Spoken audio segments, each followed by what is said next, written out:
ஒரு வருஷம் முன்னாடி சிவகங்கையில ஒரு டீச்சர்ஸ் ட்ரைனிங் காலேஜ்ல என்னை கூப்பிட்டுருந்தாங்க. அது 2 நாள் ட்ரைனிங்கு. எல்லாருமே கேர்ள்ஸ் மட்டும்தான் இருந்தாங்க. முதல் நாள் முடிஞ்ச உடனேவே அவங்களுக்கு ரொம்ப பிடிச்சி போச்சு ட்ரைனிங்கு. 2வது நாள் ஆஃப்டர்நூன் நாங்கள் எல்லாருமா சேர்ந்து சாப்பிட்டுட்டு இருந்தோம். அப்போ ஒரு பொண்ணு சொன்னா, மேடம் எனக்கு உங்களை பார்த்தா ரொம்ப பொறாமையா இருக்கு, எனக்கு ரொம்ப ஒரு கஷ்டமா இருக்கு, நம்மளால இந்த மாதிரி லைஃப் இவ்வளோ ஃப்ரீயா வாழ முடியலையே, எனக்கு அனுதினம் நரகத்துல இருக்கா மாதிரியே இருக்கு அப்படின்னு சொல்லிட்டு சொன்னா. உடனே நான் சொன்னேன், எல்லாரோட லைஃப்லயும் கஷ்டம் இருக்குமா, நீ ஏன் இவ்வளோ ஃபீல் பண்ற அப்படின்னு சொல்லிட்டு கேட்டப்போ அவளோட கதையை சொன்னா. எனக்கு அதை கேட்கறப்ப மனசு ரொம்ப புழிஞ்சுது. அந்த பொண்ணை அவங்க ஹஸ்பண்ட் கல்யாணம் பண்ணிட்டு இருக்காரு. பண்ணிட்ட பிறகு டெய்லி சொல்றாராம், சங்கீதாவை கல்யாணம் பண்ணியிருந்தா நான் அவ்வளோ சந்தோஷமா இருந்திருப்பேன், உன்னை கல்யாணம் பண்ணி என் லைஃபே போயிடுச்சு அப்படின்னு சொல்லிட்டு சொல்றாரு. அந்த சங்கீதா யாருன்னு சொல்லிட்டு கேட்டீங்கன்னா, எங்க தெருவுலயே தாங்க இருக்குது அந்த பொண்ணு. இவரை அட்லீஸ்ட் பிடிக்கவே இல்லைன்னு சொல்லிட்டு அவ வேற யாரையோ கல்யாணம் பண்ணிக்கிட்டா. அந்த பொண்ணுக்கு இன்னைக்கு 2 பசங்க இருக்காங்க. அவ சந்தோஷமா அவ ஹஸ்பண்ட் கூட இருக்கா. சோ நான் அதை காமிச்சு சொல்றேன், உன் கண்ணு முன்னாடியே தானடா அவன் நல்லா வாழ்ந்துகிட்டு இருக்கா. அப்படி இருக்கிறப்போ நீ ஏன் இன்னும் கடந்த காலத்தையே பாத்துக்கிட்டு நான் அவ்வளவு லவ் பண்ணேன்னே சொல்லிட்டு இருக்க. இதானே லைஃப், நான் தானே இன்னைக்கு உன்ன லைஃப், என்ன பாத்துக்கோ ஏன் அப்படின்னு சொல்லிட்டு நான் சொல்றேன். உடனே அவர் சொல்றாரு, இல்ல என்னால அவளை மறக்கவே முடியல, டெய்லி பாக்குறப்பெல்லாம் அவதான் என் கண்ணுக்கு தெரியறா அப்படின்னு சொல்லிட்டு சொன்னாரு. நான் கேட்டேன், ரொம்ப மனசு தாழாம ஒரு நாள் கேட்டேன், அவ்வளோ பியூரா நீ அவளை லவ் பண்ணனா, நீ ஏன்டா என்ன கல்யாணம் பண்ணிக்கிட்டு என் லைஃபையும் ஏன் ஸ்பாயில் பண்ண அப்படின்னு சொல்லிட்டு கேட்கிறப்போ அவ்வளோ அசால்ட்டா சொன்னாரு. அப்புறமா நீ வேற யாரையாவது கல்யாணம் பண்ணிட்டு போயிட்டேன்னா எனக்கு நீயும் இல்லாத போயிடுமே, அதனால்தான் நான் கல்யாணம் பண்ணிக்கிட்டேன் அப்படின்னு சொல்லிட்டு சொன்னாராம். இந்த ஒரு எண்ணம் கூட எப்படி தோணும் யோசிச்சு பாருங்க. சரி, அப்படி ஒரு கீழ்த்தரமான எண்ணத்துல நீயும் போயிடக்கூடாது அப்படின்னு சொல்ற ஒரு எண்ணத்துல நம்ம கல்யாணம் பண்ணிக்கிட்டா, கல்யாணம் பண்ணவள சந்தோஷமா வைக்கிறதுல என்ன போச்சு? அங்க அகம்பாவத்துக்கும் அங்க நான் அங்க இருந்தா நல்லா இருப்பேன், அங்க இருந்தா நல்லா இருப்பேன்னு இன்னும் முடிஞ்சு போன வாழ்க்கையே பார்த்துட்டு இருக்கிறதுல என்ன இருக்கு? அந்த பொண்ணு என்னால தேத்தவே முடியல, அவ்வளோ கஷ்டத்துல இருந்தது அந்த பொண்ணு. அப்படி சொல்றப்பவே இன்னொரு பொண்ணு சொல்லுச்சு, அக்கா இவங்களாவது பரவாயில்ல, என் கதை இன்னும் அவ்வளோ கொடூரம்னு சொல்லிட்டு அந்த பொண்ணு என்ன சொல்லுச்சுன்னா, எங்க அப்பா அம்மா 2 பேருமே விவசாயிங்க, எங்களுக்கு ஒரு சின்ன பிட் ஆஃப் லேண்ட் தான் இருக்கு, எங்க ஊர் பக்கம்லாம் 19 வயசு 20 வயசாகி கல்யாணம் பண்ணாலே அது ஏதோ வயசாகி கல்யாணம் பண்ண மாதிரி, 18 வயசுல எல்லாம் கல்யாணம் பண்ணணும்னு சொல்லிட்டு, அதுவே எங்க ஊர்ல எல்லாம் கௌரவம், பாரு பொண்ணு எவ்வளவு சின்ன வயசுல கட்டி கொடுத்துட்டான்னு சொல்லிட்டு. சோ எனக்கு 18 வயசு ஆகிறப்பவே எங்க அப்பா அம்மா என்ன ஃபோர்ஸ் பண்ண ஆரம்பிச்சாங்க, கல்யாணம் பண்ணிக்கோன்னு சொல்லிட்டு. சோ எங்க ரிலேட்டிவே எங்க மாமா பையனையே தான் எனக்கு முடிச்சாங்க. ஆனா அவங்க என்ன ஸ்ட்ரிக்டா சொல்லிட்டாங்கன்னா, எங்களுக்கு ஒரு கார் வேணும், அதோட சேர்ந்து ஏதோ ஒரு கேஷோ நகையோ ஏதோ ஒரு 20 பவுண்ட்ஸோ ஏதோ கேட்டிருக்காங்க. அப்படி கேட்ட உடனே இவங்க கிட்ட காசே இல்ல, பாவம் ஏழை விவசாயிங்க எங்க போவாங்க. சோ அவங்க அப்பா என்ன பண்றாரு, இருக்கிற அந்த சின்ன லேண்ட் பீஸ வித்துட்டு அதுல இருக்கிற காசை வச்சு காரையும் அந்த நகையும் போட்டு கல்யாணம் பண்றாரு. இவங்க லாஜிக் என்ன அப்படின்னு சொல்லிட்டு கேட்டீங்கன்னா, அட்லீஸ்ட் கல்யாணம் இருக்கிறது ஒரே பொண்ணு, நம்ம கஞ்சியோ கூழோ குடிச்சு நம்ம பழப்ப ஓட்டிக்கலாம், கூலி வேலை செஞ்சு பழப்ப ஓட்டிக்கலாம் அப்படின்னு சொல்லிட்டு அவங்களுக்கு ஆதாரமா இருக்கிற அந்த நிலத்தை வித்துட்டு கல்யாணம் பண்றாங்க. கல்யாணம் ஆகி ஒரே வருஷம் அந்த பையன் இந்த பொண்ணை வீட்டுக்கு திருப்பி அனுப்புறான். என்னன்னு சொல்லிட்டு கேட்டா, நாங்க கேட்டது 25 சவரன், உங்க வீட்டுல போட்டது 20 சவரன் தான், மீதி 5 சவரத்தை எடுத்துட்டு வந்தியானாதான் நான் உன்னோட குடும்பம் நடத்துவேன் அப்படின்றதுதான். இப்ப எங்க போவாங்க? இருக்கிற நிலத்தையும் வித்தாச்சு, எங்க போவாங்க?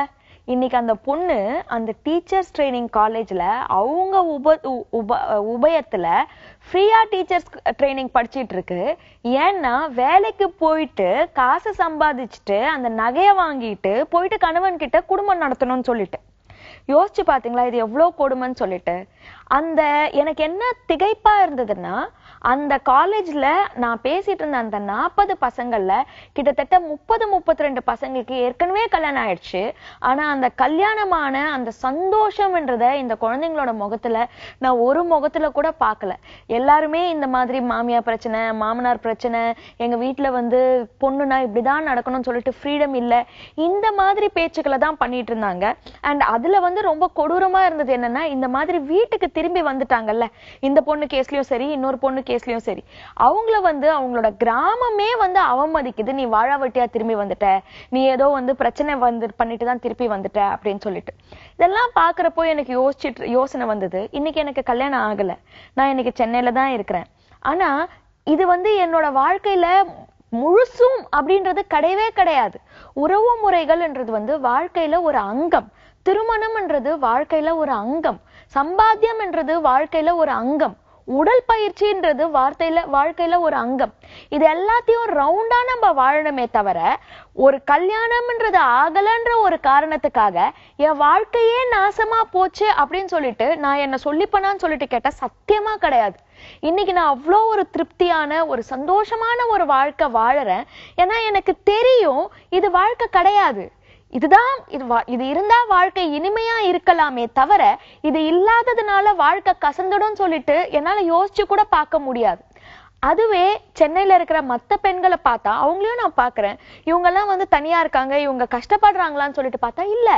ஏன்னா அது என்னவோ நகர வாழ்க்கையில திருமணம்ன்றது வந்து வாழ்க்கையோட ஒரு அதுதான் வாழ்க்கைன்ற அந்த கான்செப்ட் வந்து கொஞ்சம் கொஞ்சமா உடஞ்சுக்கிட்டு வருது. எல்லாருக்கும் உடஞ்சிடுச்சுன்னு நான் சொல்ல மாட்டேன், கொஞ்சம் கொஞ்சமா உடஞ்சுக்கிட்டு இருக்கு. பெண்கள் வந்து வேலைக்கு போக போக அவங்க சம்பாத்தியத்துல நிக்க நிக்க வாழ்க்கையோட சுவைகளை அவங்க அனுபவிக்க இதுவும் கடந்து போகும் அப்படின்ற ஒரு நிலைக்கு அவங்க தள்ளப்பட்டுட்டு இருக்காங்க, சந்தோஷமாயிடுறாங்க.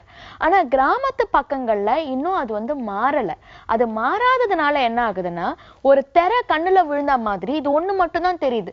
ஒருவேளை திருமணத்துல அவங்க ஃபெயிலியரை மீட் பண்ணாங்க அப்படின்னு சொல்லிட்டு சொன்னா மனசளவுல அவங்க அப்படியே நசிஞ்சு போயிடுறாங்க. எனக்கு வாழ்க்கையே போயிடுச்சு. நான் ஒண்ணு சொல்றேன், நீங்க நாசமா போயிடுச்சுன்னு நினைச்சீங்கன்னா அது நாசமா போயிடுச்சு. நீங்க நாசமா போகலன்னு நினைச்சீங்கன்னா அது நாசமா போகல. நம்மளோட எண்ணங்கள் மட்டும்தான், வேற எதுவுமே கிடையாது. சோ எந்த ஒரு விஷயத்துக்குமே உங்க வாழ்க்கையில ஒரு சென்டர் பொசிஷனை கொடுத்துடாதீங்க.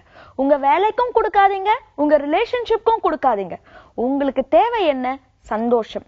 வாழ்க்கைய அனுபவிச்சுட்டு ரசிச்சுட்டு போகணும். இது இருந்தா நல்லது, இது இல்லைனாலும் நல்லது. இதுல ஒரு பாடம் இருக்குன்னு சொல்லிட்டு நம்ம பாடத்தை கத்துக்கிட்டு முன்னாடி போகணுமே தவிர, இது ஒண்ணு இல்லைன்றதுக்காக எனக்கு வாழ்க்கையே போயிடுச்சுன்ற அளவுக்கெல்லாம் வந்து நம்ம வந்து லைஃப் அவ்வளவு சீரியஸா எடுத்துக்கவே கூடாது.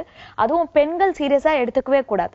சோ இதை பார்த்துட்டு இருக்கிற நீங்க ஒருவேளை கிராமப்புறத்தை சேர்ந்தவங்க அப்படின்னு சொல்லிட்டு சொன்னா இது உங்களுக்கு இன்னும் கொஞ்சம் கஷ்டமா இருக்கலாம். ஏன்னா இங்க இருக்கிற அறக்க பறக்க இருக்கிற வாழ்க்கையில வந்து யாருக்கும் யார்கிட்டயும் உட்கார்ந்து கேட்டுட்டு ஐயோ இப்படி ஆயிடுச்சா அப்படின்னு சொல்லிட்டு எல்லாம் பரிதாபப்படுறதுக்கு டைமே கிடையாது.